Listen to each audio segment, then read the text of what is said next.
shoot. Hell yeah, that's right. Another week knocked out. Boom. Boom. Boom. Boom. Boom. Boom. Boom. Boom. Boom. Boom. Weird. Boom. Boom. Boom. Boom. Another week owned by us, by you. Cause it's motherfucking Friday. Okay, guys, this is sort of hard for me to do, okay? But I wanted to make a correction. You know, in the last video that I uploaded, I was going on and on. I was doing up. Can we get focused on it? Can we get focused on him, please? Yeah, look at the camera. I was doing that about the greatest rap video ever made, okay? And I was wrong. I was wrong.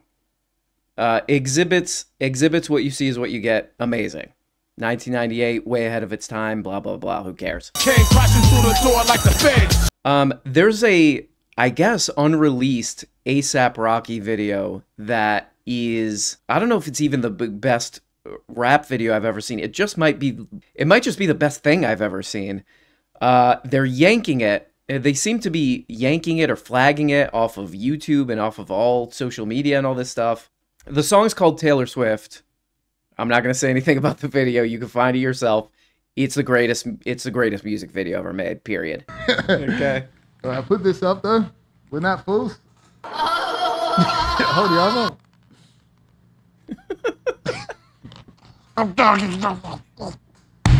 I am having trouble doing the show. Oh, to actually pass out? Huh? Yeah. Okay, so big shout out to the real mayor of Austin for our great new drop here.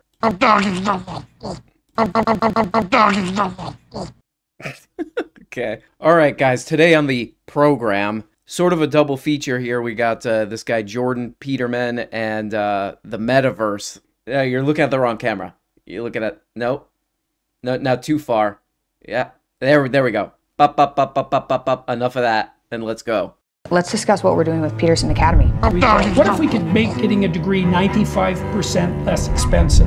Because that's a pretty funny target. It's like, we're going to undercut you by 95% and offer a better quality experience along the way. Why wouldn't it be good to provide everybody, at least in principle, with access to the best lecturers? You know, you might think, why should you be generally educated? Because otherwise you're going to be a useless, resentful, bitter, pointless, counterproductive lump. And that's not a good You're going to sound like this.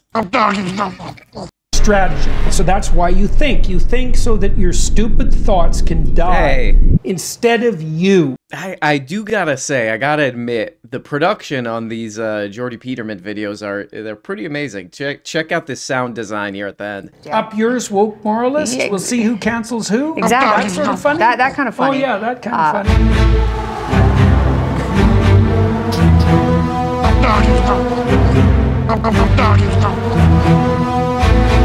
Woo, that sounds good. Somebody needs to make a beat out of that. Make it sound like this. I might start a riot. I was sitting quiet.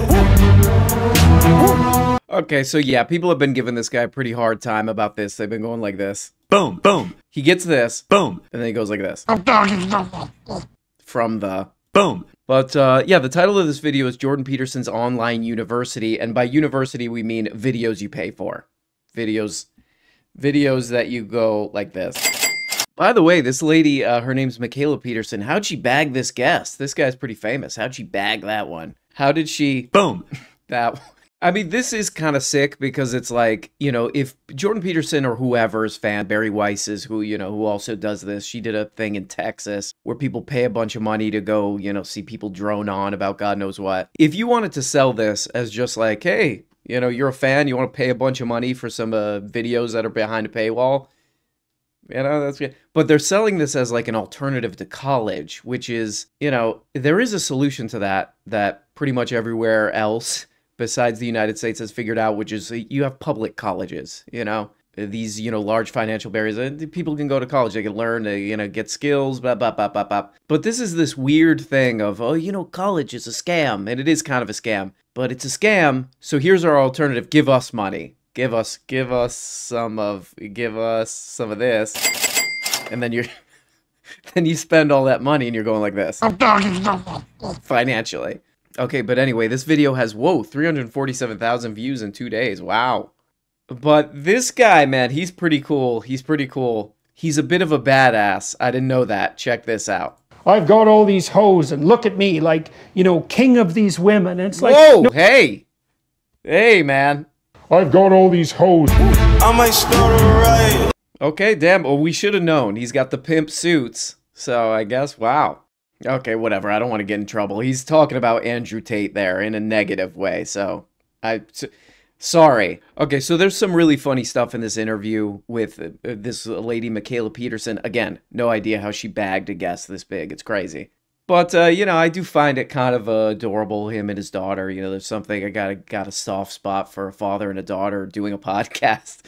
Doing a money-making podcast where they're trying to squeeze money out of their audience. I still kind of have a soft spot for it. But this part's a little weird. Check this out. And it reminded me of going to the restaurant near our house when we were kids. And I remember one time you didn't like your breakfast and you got up and taught the cook how to cook. So I thought we could open with why on earth you did that. Why did that amuse you? Well, I think you could probably guess why that amused her, because it's Weird. And that breakfast was excellent. Okay. And so what does that mean? It means that the potatoes were fresh and that they were cooked crispy and golden, Right. and not brown and soggy and horrible and old and sometimes rotten, because you can do all those if you really want to. And they had a great cook. And then they brought in this new guy and it was like second rate. And I thought, it doesn't have to be second rate. Maybe he's lazy, in which case he should go, or maybe he just doesn't know what the hell he's doing. And I thought, well, I don't want to be pissed off about this and never come back and grumble about it. I'd rather come here and have a good breakfast. So I thought, well, and I worked. So I went back in. So I marched back into the kitchen. And I went like this. I went in and told him like what was wrong in detail, why this didn't work, and what he could do instead. And Right. you know, he responded positively because I wasn't going in there giving him hell. I really love this because this is the intro. You know, this is the big intro video, 347,000 views to his college, to his new online college. And for the first like 10 minutes, he's Larry Daviding around about some eggs that he got that was like overcooked or something. And by the way, I guarantee that's how this little breakfast ordeal went down. There was Jordan Peterson's version of Jeff Garlin, you know, and Susie Green there. Get the fuck out of my house. Get out, both of you. You ruined the gift. Get out. Jordan Peterson's like, I can't eat this. I can't eat this. And then his Jeff is like, what are you going to do, Jordan? You know, just eat it. We'll get out of here. And then Jordan Peterson's version of Susie is like, are you f***ing crazy? You're not going back there, Jordan. I'll be right back. Yeah, I don't know. Like, how bad was this breakfast? You know, how bad was he? Again, was he doing this? Yeah, I don't get it. He's like, it was second rate. It was, I mean, even second. It's hard to tell the difference between a first rate, you know, eggs and bacon and whatever, fruit, and a coffee. It's hard to tell first from second rate on that. So I'm going to guess, Jordan, this was maybe a little bit more about Jordan. But again, I love that this is the opening. This is the intro to his college. I marched back to a kitchen once, and Larry Davided around in the kitchen about my eggs. You know, my eggs didn't have enough green onions mixed in with them or whatever the hell. Who cares? Who knows? Okay, one more thing about this, because this is a very important issue, you know.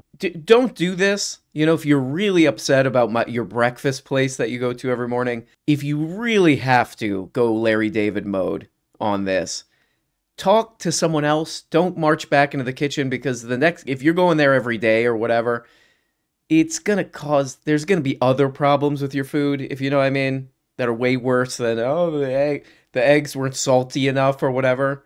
There's going to be other problems. You know what I mean? Oh, some guy marched back to the kitchen to tell me I was making food wrong and that I'm an idiot. I'm definitely not going to tamper with his food the next time he comes in, because that would be wrong, and I'm paid way too much to get exact revenge that way. To grow up and to find a new group of peers. Right. And that's very important, to find a new group of peers, man. That's worth something. Right. And some of those peers might be the great figures of history, but they also might get a chance to find their mate. Ooh. You know, and so at a selective university, you bring people together who are young people who are relatively accomplished. And they go like this. I love you. Okay. And so the pool from which you have to choose your mate is all of a sudden increased in quality dramatically. social milieu and socialization. And so that's why we've been building out the social communication part of it. Right. And so you're very excited about that part in particular. You've got more excited as we've gone along. And so what do you think's good about the social media side of the platform? Yeah. Well, we took aspects from social media platforms that already exist and thought, you know, this kind of works. You can stick something like that on here. And I know that, well, Okay. Instagram's commonly used for dating now. Instagram. So DMing okay. people, seeing what they look like. And Okay, so yeah, I don't know about you guys, but I'm pretty sold on this college. First, the breakfast story. Now we learn about this college that you can meet people, just like in a real college. You know, like you're on campus, you're like, hey, you know, you go like this. Hi. This Jordan Peterson College has that too, because you can talk to people on Instagram. Or probably a Discord. There's probably going to be a Discord server. I hope people do that when they go to Jordan Peterson University. They're like, I'm on campus now. You know, you log into the Discord, I'm on campus. I would sign up for this. It's a couple $1,000s, I think. You know, it's a couple $1,000s, but I would sign up for this if there was a class just called Breakfast. It's Jordan Peterson and Michaela Peterson talking about how to do breakfast right and all the problems associated with breakfast. You know, maybe they go into the history of breakfast a little bit just to pad the thing out. You know what I mean? The syllabus would be like week 1, history of intro to breakfast. Then 2, when breakfast goes wrong. So there we go with that. That's Jordan Peterson University. I know I'll be there and I'll see you on campus. I'll see you at one of the many keggers at Jordan Peterson University. It's in Discord. By the way, it's in Discord. You just drink a beer by yourself at your computer. The following is a conversation with Mark Zuckerberg. Wow. Inside the metaverse. Oh, what do they do inside the metaverse? Coordinated inauthentic behavior. Oh, that sounds fun. Mark and I are hundreds of miles apart from each other in physical space. Okay. But it feels like we're in the same room because we appear to each other as photorealistic codec avatars in 3D with spatial audio. This technology is incredible. And I think it's the future of how human beings connect to each other in a deeply meaningful way on the internet. Okay. Okay, so this next thing is about a guy who also loves breakfast. What's the guy's name? Mark Zuckerberg. He does computers. He does something with computers. I don't know what it is. I mean, it's an interesting technology that they're going to be doing here. But I have to point out this thumbnail here. Podcast number 398 with Mark Zuckerberg. What is the filter you put on that? What is he, the baby from the end of 2001, man? Come on, dude. That's a little... Okay.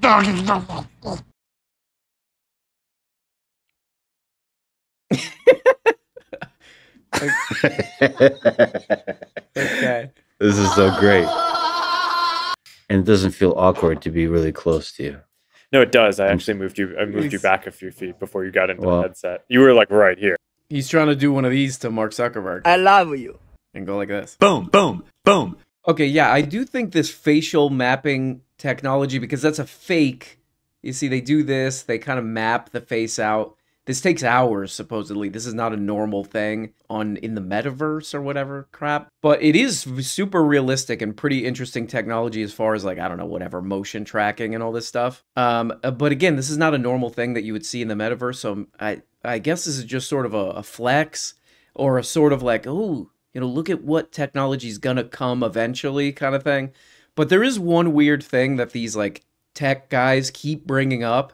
I heard this with the Replica interview too. This is the part that bothers me. Here we go. Like, if you look into the future, is that something you think about, who people who pass away, but they can still exist in the metaverse? You can still have, you know, talk to your father, talk to your grandfather and grandmother and a mother once they pass away. Come on, Lex. The power of that experience is one of the first things my mind jumped to, because it's like, don't do that. This is so real.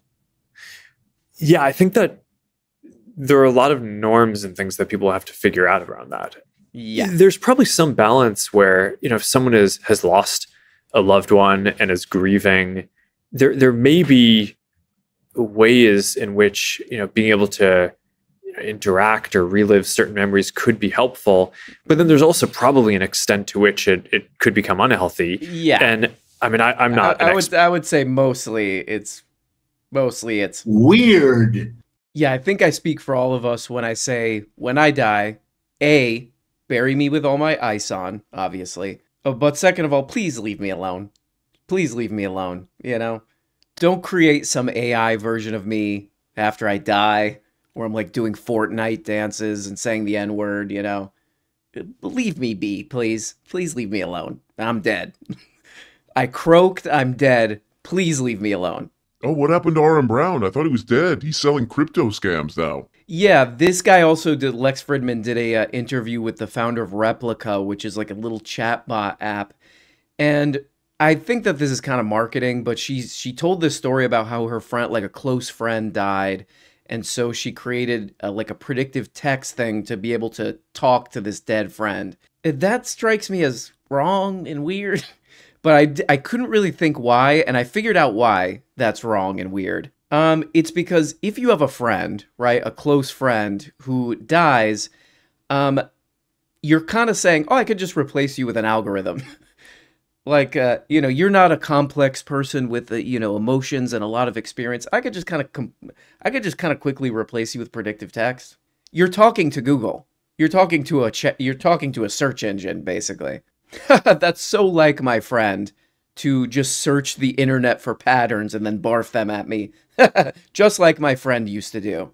Just like my dead friend used to do. Come on, show him a little respect. Show that friend who died, rest in peace. And that's kind of at the heart of the problem with what Mark Zuckerberg's trying to do here, is that he's kind of selling this as like, oh, we're bringing people together. We're bringing people closer together with, you know, mapping their face and trying to mimic them talk. And by the way, this is going to do some real creepy stuff. Have you seen those videos of like people in VR and they accidentally like walk through a person and you see like their eyeballs inside? And it's very weird. But he's kind of selling this as like, oh, we're bringing people closer together. The problem is when they cut away from this, which is, it seems like an interesting art project or something. It seems like a Holly Herndon thing or something, this, you know?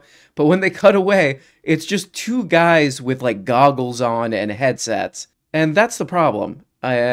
Just like with the dead friend, you know, talking to your dead friend that you turned into an algorithm. It's just like, in the end of the day, you really can't replace like human beings interacting with each other in person. I mean, just like with the Jordan Peterson Academy thing, if he just sold it as like, yeah, this is some videos you could pay for. If you want to give me more money, here's some videos you could do that with.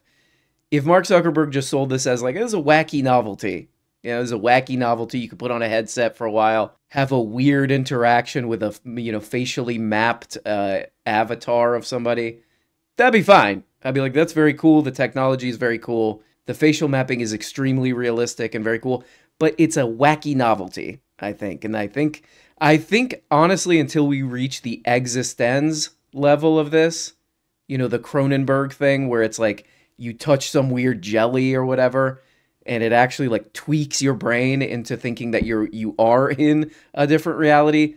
This is just going to be people alone wearing goggles and a headset, and they're going to be completely aware of that. Have intimate one-on-one conversations with anyone. That might, like, in a way, we might not even predict changed civilization.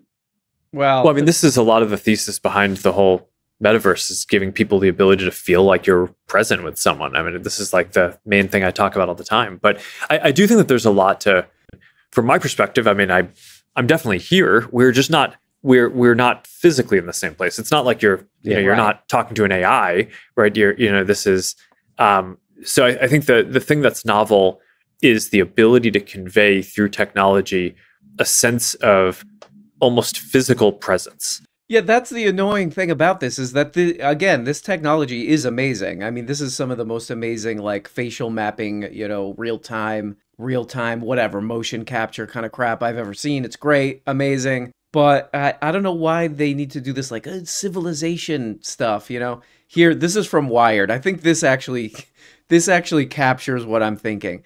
Do people actually, this is just from a couple months ago. Do people actually want to wear a headset all the time?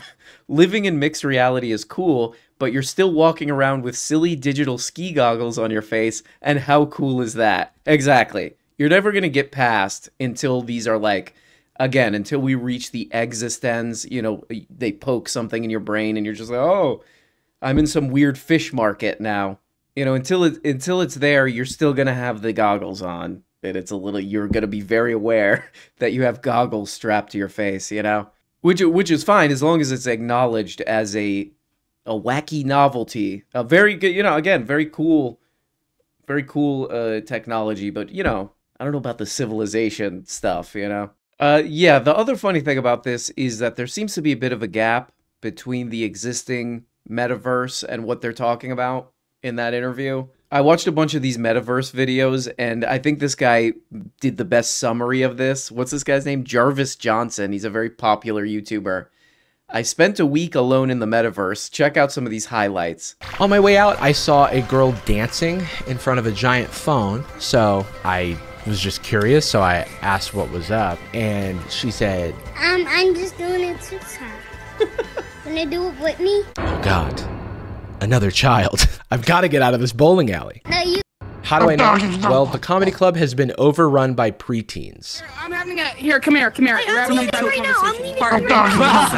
I shouldn't know anyone's age, but right as I walked in, a kid said, "How did you know I was 10?" And his name was Baby Shark 2013. The slurs and offensive jokes reminded me of a middle school cafeteria. So yeah, not too sure the metaverse is going to be the place where I live.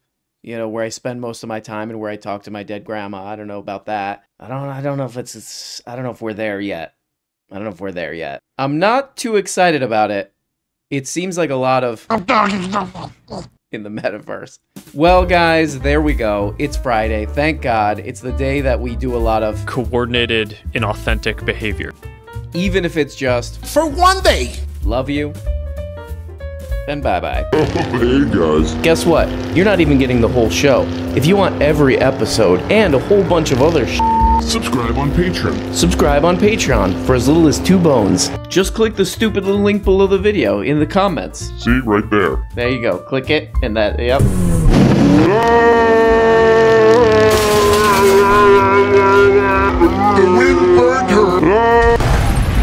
When you become a patron for as little as 2 bones, you get the Tuesday, Thursday, patron-only episodes. You also get the weekly Bookablega show where we talk about important books. The questions and comments thing where you can ask questions and make comments and all this crap. All for less than the price of a rancid Charleston Chew. And for only 25 putrid little dollars, you could become a producer. That's right, support the show and get your name up here. Look at these people. Look at these people, it make the show possible, okay? God. I mean, without these beautiful people, this show goes straight into the dumpster. A rotten, you know, just wet, disgusting dumpster, you know, behind a restaurant. So there's old milk in there. That's where this show ends up without these people. Is that what you want? Okay, I guess it's what you want. I'll just leave. Nope, it's done. It's too late. Okay? Here we go. Here's the dump truck. Here's the dump truck come to pick up the show. This is what would happen with no producers. Thank you.